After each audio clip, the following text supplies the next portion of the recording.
And the reason that is because the lady that you see talking on TV is not my sister. Noon, dahil may tatay pa kami, hindi ko pa siya responsibilidad. Noong tumatanda, ay mas naging nakakabahala. So I'll just say this much. For a while now, we've been very worried about my sister. When I say we, I'm talking about friends and family.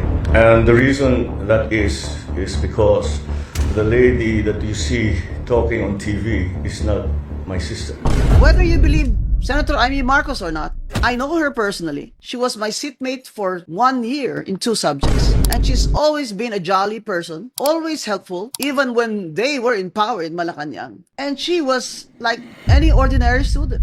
For me, it takes a lot of Amy to say this in public, that her brother, the President Bongbong Marcos Jr., is addicted to cocaine since he was 12 years old. Some senators say this should have been a quiet thing. They should have talked about this. They should have settled this among themselves. But this is a matter of public interest. You cannot just say, oh, settle it among yourselves. It's unfair for some people to say, me is damaging the economy by saying this, or that it's so un-Filipino of me to stab her brother in the back.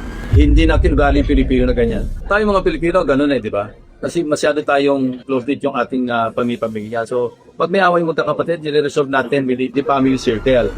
I'd say, you're very un-Filipino if you do not love your country above all.